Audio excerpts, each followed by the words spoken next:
কথা শিখিস জানো? আমি শিখি। কালকে রাতে অস্মির বাবা এসেছে, ওরে বাপ রে কি কাণ্ড। অস্মি তুই বড় হচ্ছিস না ছোট হচ্ছিস? দুষ্টুমির বাচ্চা আর বাবাকে দেখলে এখন দুষ্টুমি এই লেভেলে বেড়ে যায়। উফ, কালকে রাতে অস্মির বাবা সপ্তাহ অপেক্ষা করে থাকে, তারপরে এই দুটো দিন পার, এই দুটো দিনে গেল গেল গেল, এই দুটো দিনে একদম সারা সপ্তাহের রসদ সব নিয়ে নেয়, ফুল এনার্জি আর যত রকমের বায়না সবকিছু হবে। তোমার একটা কাজ দিচ্ছি, সেটা হচ্ছে এই যে আমার মেয়েকে জলটা খাওয়াও। ধরো ধরো, তুমি ওকে জলটা খাওয়াও। না, জল একটু পরে খাওয়ালে হবে না, ওকে এখন জল খাবার খাওয়াবো। জল খাওয়ার ভয়েতে জল খাইয়ে দাও তো, দেখো কত কষ্ট।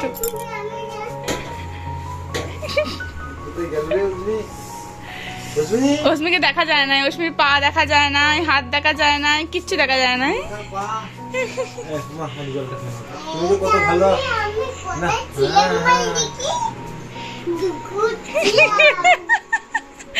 ওকে জল খাওয়ানো যে কি কষ্ট, ওই সবটা শেষ করতে হবে কিন্তু।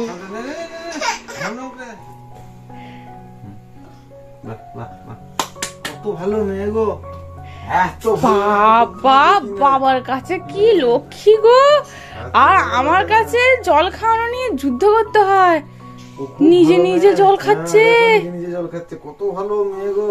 মানে তুই কত ড্রামা জানিস না, খুব ভালো। তাহলে ইচ্ছা করে মাকে জ্বালায়, ও ইচ্ছা করে তাহলে মাকে জ্বালায়, এর থেকে প্রমাণিত হলো কত ভালো। বাবার কাছে ভালো থাকছে, তাহলে মা আর বলতে পারবে না যে অস্মি জল খাওয়া নিয়ে কোনো ঝামেলা করে। কত ভালো মেয়ে, বাবার কাছে ভালো সেজে নিল। শেষ দাও, মাকে দিয়ে দাও। ড্রামেবাজ মেয়ে তুই। সকাল হয়েছে।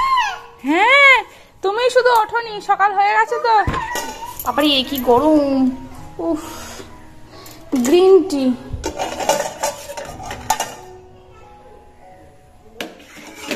শাশুড়ি মায়ের আর অস্মির বাবার গ্রিন টি, ওদের দুজনের জন্য। আগে ওদের দুজন খাবে, তারপর আমরা।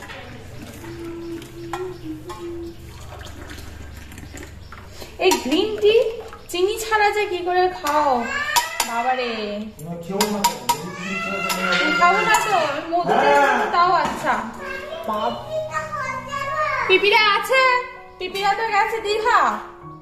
ওদেরকে গ্রিন টি দিয়ে দেওয়ার পর ফাইনালি এবার আমাদের জন্য আমি চা বসাচ্ছি। আমাদের জন্য মানে হলো আমার জন্য আর দিদির জন্য। তোমাদেরকে কিছুদিন আগে আমি বলেছিলাম যে চা খাওয়া সকালে আমার উঠেই গেছে, আমি চা খাওয়া ছেড়ে দিয়েছি। আমি এবার মনে হচ্ছে যে চা আমি খেতে না চাইলেও বা চাকে আমি ছাড়তে চাইলেও চা আমাকে পিছন থেকে ছাড়বে না। তার কারণ হলো এটাই যে প্রত্যেক দিন সকালবেলায় দিদি আসে, তো দিদিকে চা করে দিই। আর দিদিকে সঙ্গ দেওয়ার জন্যও বলতে পারো, বা মনে হয় যেন চা যখন বানাচ্ছি তখন একটু আর কি খেয়েই নিই, ওই জন্য। তো প্রত্যেক সকালবেলায় এখন আমার চাটা এখন ডেলি খাওয়া হচ্ছে। তোমাদের দাদাভাই যাবে বাজার, কারণ তোমরা তো জানোই সপ্তাহে একটা দিনই আসে, তো সেই দিনেও হাটটা করে। তো সেই সবজির বাজার বা বাড়ির টুকিটাকি কিছু মুদিখানা, তো সেইগুলো আর কি আনতে যাবে। তো অস্মিকে বললাম নিয়ে যাও, কিন্তু তোমাদের দাদাভাই বললো যে না, একটু মানে মেঘলা মেঘলা ওয়েদার মতো রয়েছে, কখন যে বৃষ্টি হচ্ছে আর কখন যে রোদ উঠছে বোঝা দূর দায়। তো সেই জন্যই অস্মিকে নিয়ে গেল না। কিন্তু অস্মি বলেছে ওকে যেন একটুখানি ঘুরিয়ে আনা হয়। ইদানিং জানো তো এইটা অস্মির এখন খুব চলছে, মানে ওর বাবা স্কুটিটা বার করে কাজের সূত্রে যেখানেই যাচ্ছে, যখন ওকে নিয়ে যাচ্ছে না তখন বলছে ঠিক আছে তুমি যাও, কিন্তু আমাকে একটু ঘুরিয়ে দিয়ে যাও। তো ওকে এখন একটুখানি ঘুরিয়ে নিয়ে এলো, সামনেই আমাদের ক্লাব, তো সেই ক্লাবের ওখান থেকে ঘুরিয়ে নিয়ে চলে এলো।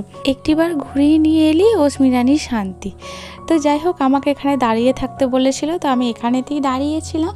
তো দাঁড়িয়ে থেকে ওদেরই আর কি ওয়েট করছিলাম। তারপর তোমাদের দাদাভাই চলে যাবে বাজার। এখন অস্মিরানিকে জিজ্ঞাসা করছে যে তোমার জন্য কি আনতে হবে। তো উনি এখন বলছেন আমার জন্য ওয়াটারমেলন আনতে হবে। এই সময়তে তরমুজ কোথা থেকে পায় সেটা শুনে তো আমাদের দুজনের কি হাসি, যে এই সময়তে ওয়াটারমেলন কোথায় পাওয়া যায়। তো যাই হোক, ওয়াটারমেলন তখন পাওয়া যাবে না, বললো তোমার জন্য অন্য কিছু নিয়ে আসবো। এই বলে বাবাকে টাটা করা হলো দুজনে মিলে। এরপর আমরা আসবো, সেই সময়তে একজন বয়স্ক ভদ্রমহিলা আসেন, আমাদের গ্রামেরই হবে, হয়তো সম্পর্কে কোনো দিদা বা ঠাকুমার যে হবেন হয়তো, কিন্তু কী এক্স্যাক্টলি কী সম্পর্ক সেটা আমার জানা নেই। তো দাঁড়িয়ে দাঁড়িয়ে এখন আমাদের খুনসুটি দেখছিলেন আর রশ্মির সাথে কিছুক্ষণ আর কি কথা বলছিলেন। তো সে কিছুক্ষণ কথা বললাম, কিছুক্ষণ কথা বলে তারপর আবার বাড়ির মধ্যে এলাম। রশ্মির বাবা এই জুতোগুলো কিনেছিল, এই জুতোগুলো ওর পায়ে ঠিকঠাকই আছে, কিন্তু এই যে এই জায়গাগুলো মানে এই জায়গাগুলো ওর পায়ে একদম মানে ফসকা উঠে যাচ্ছে, মানে এই জায়গাটা তো চওড়া, যেন আমাকে দিয়েছে, আমাকে তুমি পরবে, বেশ ভালোই।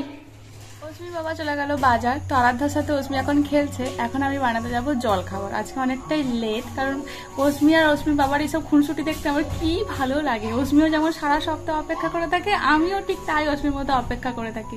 তো এখন যাব জল খাবার বানাতে। তবে জলখাবারে আজকে আমি আমার মায়ের রেসিপি ভালো করব।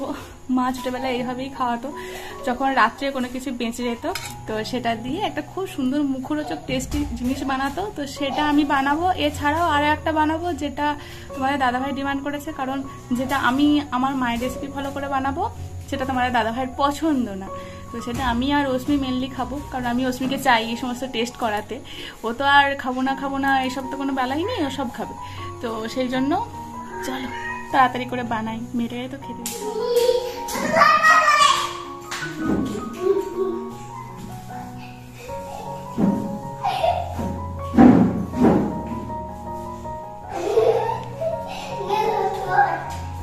চলো শুরু করা যাক।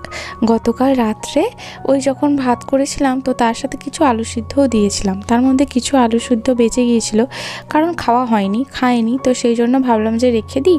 কিন্তু আজকে যেটা বানাবো সেটা আগের দিন রাত্রে প্ল্যান করিনি, হঠাৎ করে মনে পড়লো আলু সিদ্ধগুলো রয়েছে, তো চলো এটা বানানো যাক। প্রথমে আলু সিদ্ধগুলো আমি ফ্রিজ থেকে বার করে নিয়েছিলাম, তারপর একে একে সমস্ত আলুর খোসা আমি ছাড়িয়ে নিয়েছিলাম। এরপর এর মধ্যে দিয়েছিলাম অনেকটা পেঁয়াজ কুচি আর একদম ছোট্ট ছোট্ট করে আদা কুচি রেখেছিলাম, সেই সামান্য আদা কুচি। তারপর দিয়ে দিয়েছিলাম গোটা জিরে, কারণ এতে যে যে মশলাগুলো পড়ছে সেগুলো মানে দেখলেই জিভে জল চলে আসবে, কারণ এর যে টেস্ট কি হবে হয়তো কম বেশি তোমরা সবাই জানো।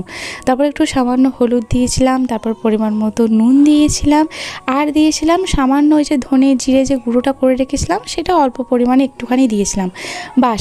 এরপর একটুখানি ভালো করে আলুগুলো চটকে মেখে নিয়েছিলাম, সমস্ত কিছু মিশিয়ে নিয়েছিলাম। তারপর এর মধ্যে বাইন্ডিংয়ের জন্য দিয়েছিলাম বেসন। উফ, এটা যারা খেয়েছে মানে কি বলবো, ভাষায় প্রকাশ করতে পারছি না। আমি এখন দেখছি ভিডিওটা এডিটিং করছি, এখনই যেন আমার জিভের জল চলে আসছে। তবে একটা কথা তোমাদেরকে বলে রাখি মাখতে মাখতে, সেটা হচ্ছে তোমাদের দাদাভাই প্রথমে খাবো না বলেছিল, কিন্তু তারপরেও আমি তোমাদের দাদাভাইয়ের জন্য দুটো রেখে দিয়েছিলাম, যে যদি ট্রাই করে, যদি ইচ্ছা হয়। তো খাওয়ার পর মানে তখন বলেছিল যে পেঁয়াজিগুলো না করে এইগুলি সবার জন্য করতে পারতে, কারণ এগুলো এতটাই টেস্টি খেতে হয়েছিল। তোমাদের দাদাভাই তারপরে ভীষণ প্রশংসা করেছে আর ভীষণ ভালোও লেগেছে। যারা যারা খেয়েছো তারা তো জানোই আমার তো ভীষণ পছন্দের। যখনই এরকম কিছু বেঁচে যেত, আলু টালু রাত্রে বেঁচে যেত, মা সকালবেলায় উঠে ততবারই এরকম করে দিত, চট জলদি আর দারুণ টেস্ট হয়। তো একটুখানি বেশি শক্ত মতো মাখা হয়ে গেছিলো, তো সেই জন্য একটুখানি যেহেতু মানে পেঁয়াজির মতো করে আর কি ভাজবো, তো সামান্য একটুখানি জল দিয়েছিলাম, মানে ওই অত মোটাটা না করে একটু সামান্য যেন একটুখানি মানে কি বলবো পেঁয়াজির ব্যাটারটা যেরকম হয় আর কি সেরকম একটু নরম করার জন্য অল্প করেই পরিমাণ মতো একটুখানি জল দিয়ে ভালো করে মেখে নিয়েছিলাম। তোমরা কিন্তু এখানে কাঁচা লঙ্কা কুচি দিতে পারো, তবে আমি কাঁচা লঙ্কা কুচিটা দিইনি। কাঁচা লঙ্কা কুচি দিলে কিন্তু টেস্ট আরও বেশি বাড়বে। তো এটা শুধুমাত্র প্রথমে আমরা মা মেয়ের জন্যই বানাচ্ছিলাম বলে তো ভাবলাম যে থাক, মেয়েও খাবে না আমিও খাবো না, তো সেই জন্য দিইনি। কিন্তু পরে ভেবেছিলাম যে দিলেই হতো আর কি। সে যাই হোক, দেখো আমার মাখাটা পুরো কমপ্লিট হয়ে গেছে, একদম পুরো পারফেক্ট বানানোর জন্য। এরপর কড়াইতে আমি সাদা তেল গরম করেছিলাম, তবে এটা সাদা তেলেও করলেও যেমন ভালো খেতে হয়, তবে সর্ষের তেলেতে করলে বেশি ভালো হয় আর কি।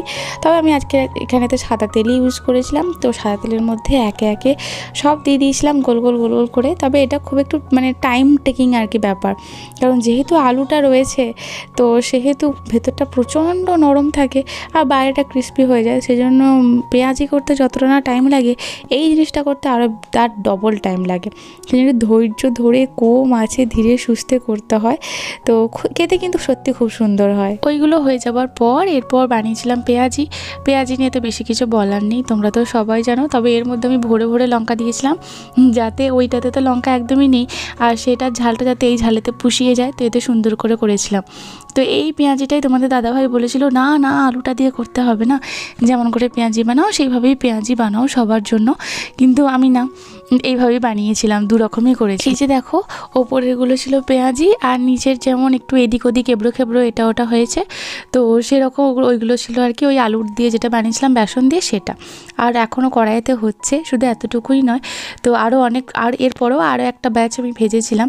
তো যে সে যাই হোক, চলো জলখাবার তো মোটামুটি আমার রেডি হয়ে গেল, এবারে সবজি কাটতে বসতে হবে আমাকে। যে দুটো ঝিঙে তোমরা দেখতে পাচ্ছ, এই দুটো ঝিঙে কিন্তু কেনা নয়, এই দুটো ঝিঙে হলো আমাদের বাড়ির গাছের। আমার শ্বশুরমশাই আমাদের খামার বাড়ি যেখানে আছে, তো সেখানেতে কিছু গাছ লাগিয়েছেন, তো সেই গাছেতে দুটো ঝিঙে হয়েছে। গতকাল সকালবেলায় তুলে নিয়ে এসেছেন, কিন্তু গতবার সকালবেলাতে আর মানে করিনি, তো ভেবেছিলাম যে পরে করব, তো সেটা ভাবলাম আজকেতে করে নিই। এছাড়াও এখানেতে পেঁপে, গাজর এই সমস্ত কিছু রয়েছে। দেখবে কেনা জিনিসের একটা আলাদা রকম মানে স্বাদ থাকে বা ভালো লাগে রান্না করতে কাটতে, কিন্তু বাড়ির গাছের যদি কোনো কিছু হয় তার স্বাদ এবং রান্না করতেও দেখবে খুব সুন্দর লাগে এবং খেতে তো সুন্দর লাগেই।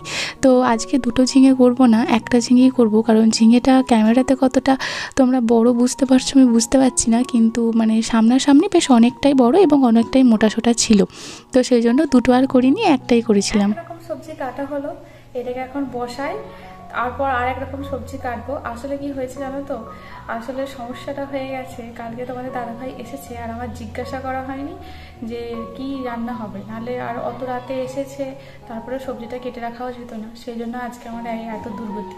আগে থাকতে কেটে রাখলে এতক্ষণ আমার রান্না অর্ধেক প্রায় কমপ্লিট হয়ে যায়, কিন্তু এখন কোনো কিছুই হয়নি, জাস্ট এই দেখো ভাতটা বসিয়েছি, এটাকে বসাই, এটা যতক্ষণ হবে তখন আবার অন্য সবজিটা কাটবো। কড়াইটা গরম করে তার মধ্যে একটুখানি সর্ষের তেল দিয়েছিলাম, ওই তেলে দিয়ে সকালবেলায় পেঁয়াজিগুলো বানিয়েছিলাম, মানে ওই তেলেতে না ওই কড়াইতে বানিয়েছিলাম, তো সেই কড়াইতেই আর কি সবজিটা বানাবো। তো গরম করে নেওয়ার পর তেলটা এর মধ্যে একে একে ঝিঙে আলু সমস্ত কিছু দিয়ে হালকা কিছুক্ষণ 1 থেকে 2 মিনিট মতো নাড়াচাড়া করেছিলাম, তারপর পরিমাণ মতো নুন দিয়ে আবার কিছুক্ষণ নাড়াচাড়া করেছিলাম, কারণ যেহেতু ঝিঙে আর গাছের একদম টাটকা ঝিঙে, তো সেহেতু প্রচুর জল বেরোবে, আমি সেটা খুব ভালোভাবেই জানি। তো সেই জলটা কিছুটা মতো শুকিয়ে নিয়ে তারপর আবার পরিমাণ মতো কিছুটা জল দিয়ে সিদ্ধ করার জন্য পরিমাণ মতো কিছুটা জল দিয়েছিলাম, তারপর ঢাকা চাপা দিয়ে রেখে দিয়েছিলাম এটা সিদ্ধ করার জন্য। একটুখানি ফুটে গিয়েছিল, ফুটে যাওয়ার পর গ্যাসটা একদম মিউট করে দিয়েছিলাম, মানে একদম লো করে দিয়েছিলাম, কারণ আমি এইভাবেই করি, তোমরা তো সেটা খুব ভালোভাবে জানোই। ওইদিকে রান্না চাপাতে চাপাতে অশ্বিনীর বাবা চলে এসেছে, এই যে এক ব্যাগ বাজার করেছে, আর এখানেতে চিকেন নিয়ে এসছে, তো এই চিকেনটা আজকে হবে, চিকেনটা অবশ্যই অশ্মির বাবাই রান্না করবে, শুধু মেয়েরটা আমি রান্না করব। বেরোয় না কেন এখান থেকে, এবার চিকেনগুলো আমাকে ভালো করে ধুয়ে আর অশ্মির জন্য সুন্দর সুন্দর পিসগুলো আমাকে বেছে বেছে রেখে দিতে হবে, কারণ আমি দেখেছি অশ্মি না একদম চিবড়ের পিসগুলো না খেতে পারে না, মানে চিবিয়ে চিবিয়ে গিলতে পারে না, ফেলে দেয়। উফ, এটা কিছুতেই খোলা যাচ্ছে না, দাঁড়াও খুলে নিয়ে আগে, এই যে খুলতে পেরেছি। চলো এবার এটাকে আমি ভালো করে ধোবো আর সুন্দর সুন্দর পিসগুলো আমি আমার মেয়ের জন্য বেছে নেব।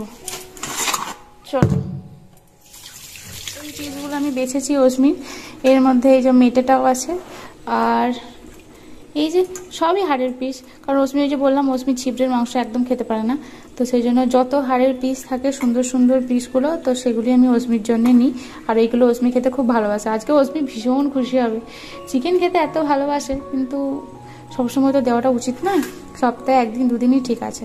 তো আর এই যে আমাদেরগুলো এখানে মেনলি এখানে হাড়ের পিসও আছে, এই দেখো, কিন্তু মানে সুন্দর সুন্দর পিসগুলো এখানে আছে, আর এমনি আর কি এমনি পিসগুলো সব এখানে আছে, আর এখানে চিবড়ে টিবড়ে সব কিছুই আছে, তো এইগুলো হবে আমাদের, আর এটা হবে। এবারে বাকি সবজিগুলো কাটি, পেঁপে, বিট, গাজর, আলু দেব, আর আদা রসুন পেঁয়াজ এসব তো আছেই, চলো কেটে।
আলু সমস্ত কিছু খুব ভালোভাবে সিদ্ধ হয়ে গেছে, আর আমি একটুখানি খুন্তি দিয়ে ঘেটেও দিয়েছি। এরপর দিয়ে দিলাম তিল বাটা। হ্যাঁ, আজকে আর আলু পোস্ত মানে ঝিঙে আলু পোস্ত বানাচ্ছি না, তো পোস্তর মতনই পোস্তর জায়গাতে তিল দিলাম। আসলে তোমাদের দাদা ভাই পোস্তর থেকে তিল খেতে সব থেকে বেশি ভালোবাসে, তাই ও যতবারই বাড়ি আসে ততবারই আমি বলি একটু পোস্ত করি, কিন্তু ততবারই বলবে না আমার জন্য তিল বানাও। কারণ পোস্ত তো ও খেতে পারবে বাজার থেকে কিনে, কলকাতাতে হয়তো একটু তৈরি করে নিল, রান্না করে নিল, কিন্তু এই তিলটা নাকি পাওয়া যায় না যেটা বাড়ির। কারণ তোমরা জানো এই যে তিলটা আমি রান্না করছি, এই তিলটা কিন্তু আমাদের বাড়ির চাষের, আমার শ্বশুরমশাই চাষবাস করেন, তো বাড়ির চাষের, তো এর স্বাদ একটু অন্যরকমই, যেটা তোমাদের দাদাভাই খেতে খুব পছন্দ করে। তো তিলটা দিয়ে একটু ভালো মতো ভাজা ভাজা করে নিয়েছি, কারণ তিলটা একটুখানি মানে ভাজা ভাজা করে নিতে হয়। পোস্ত যেমন একটু গ্রেভি গ্রেভি টাইপের থাকে, একটু মাখো মাখো টাইপের থাকে, কিন্তু তিল অতটা থাকে না, তিল একটু টান টান একটু থাকে। তার কারণ তিলটা যদি একটু না ভাজা হয় একটু মানে অম্বল বা অ্যাসিডিটি মতো করে, যেটা সবাই বলে, আমি শুনে এসেছি। তো সেই জন্য একটু ভাজা ভাজার মতো করি আর কি। তো রোজমিটটা একটু তুলে নিয়ে তারপর আমি এখানেতে দিয়ে দিয়েছিলাম কাঁচা লঙ্কা বাটা। তো আবার কাঁচা লঙ্কা বাটাটা দিয়ে দেওয়ার পর যে মানে মিক্সার গ্রাইন্ডারের যে কী বলবো কৌটোটা, তো সেই বাটি ধোয়া জলটাও আর কি আমি দিয়ে দিয়েছিলাম, কারণ ওই নষ্ট করে তো লাভ নেই। তারপর আবার একটুখানি ভালো করে মানে ভাজা ভাজা মতো করে নিয়েছিলাম, সব কিছু মিক্স করে বাস হয়ে গেল আজকে আমার ঝিঙে আলু দিয়ে তিল। তোমাদের দাদাভাই এটা খুব প্রিয়, খুব। যাক, তিলটা আমার হয়ে গেল। তিলটা হয়ে যাওয়ার পর অসমির স্টুটা আমি বসিয়ে দিয়েছিলাম। তোমরা তো জানোই যে স্টুটা আমি কিভাবে করি, সর্ষের তেলেতেই মেনলি করি। তো সর্ষের তেলটা দেওয়ার পর আমি এখানে অল্প পরিমাণ গরম মশলা ফোড়নেতে দিই। তো একদিকে আমি অসমির জন্য চিকেন স্টুটা বানাচ্ছি, আর ওদিকে বাবা মেয়ের কাণ্ড দেখো। অসমির বাবাকে আজকে আমি সকাল থেকে বলেছি তুমি ওকে খাইয়ে দেবে, তবুও ওই সকালের জলখাবারটা আমিই খাইয়েছি, তোমাদের দাদাভাইকে বলেছিলাম খাইয়ে দেওয়ার জন্য, কিন্তু সে বলে এই মেন খাবারগুলো আমি খাওয়াতে পারবো না, কারণ আমার কাছে খাবে না। আর এই খাবারগুলো যদি আমি ভালো করে না খাওয়াই তাহলে সারাদিন ওই পেটে খিদে থাকবে আর সারাদিন একদম ঘ্যান ঘ্যান করতে থাকবে। সেজন্য মেন খাবারগুলো খাওয়ানোর দায়িত্ব আমাকেই নিতে হয়েছে। আর শুধু এমনি পাশে সাইডে যে সমস্ত খাবারগুলো খাওয়াই সেই সমস্ত খাবারগুলো খাওয়ানোর দায়িত্ব আমি তোমাদের দাদাভাইকে দিয়েছি।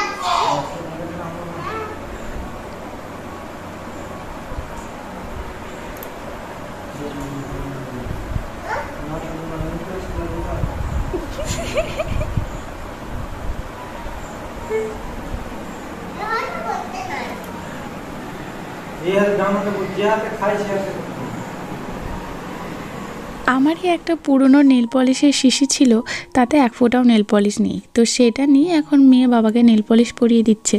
ওদিকে ওদের কাণ্ড দেখছি, আর সেই ফাঁকে ফাঁকে একটু করে এসে রান্নাও করে যাচ্ছি, কারণ রান্নাটাও তো করতে হবে। একটু করে রান্না করছি, আবার একটু করে যাচ্ছি ওরা কি করছে দেখতে। প্রেশার কুকারেতে মশলাটা কষানো হয়েই গিয়েছিলো, এরপর একে একে যে সমস্ত সবজিগুলো কেটে রেখেছিলাম সেইগুলো দিয়ে দিলাম। এবারে মশলার সাথে ভালো করে মিক্স করব। হ্যাঁ, এই সময়তে চিকেনটাও দিয়ে দিয়েছিলাম, দিয়ে খুব ভালো করে এবার কষাতে হবে। এই যে দেখো সবজিগুলো আমি জলের মধ্যে ভিজিয়ে রেখেছিলাম, বিটটা কেটে এর মধ্যেই ভিজিয়ে রেখেছিলাম, তো তার জন্য জলের কালারটা একদম পুরো রেড হয়ে গেছে। কত সুন্দর দেখতে লাগছে বলো।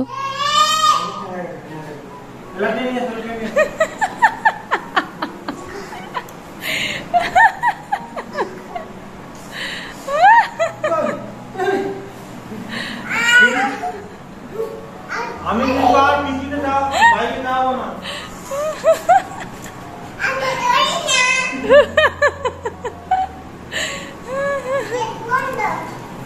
গেট বন্ধ হয়ে গেল, গেটটা খোলো।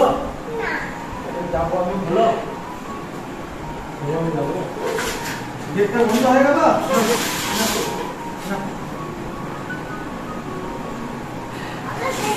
আমাকে দাও গেটটা, গেটটা দাও, যাবো, খোলো।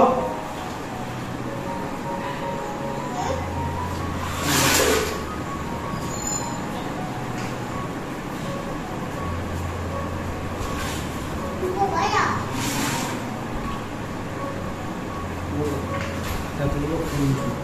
তুই এই কটা খেয়েছে বাবা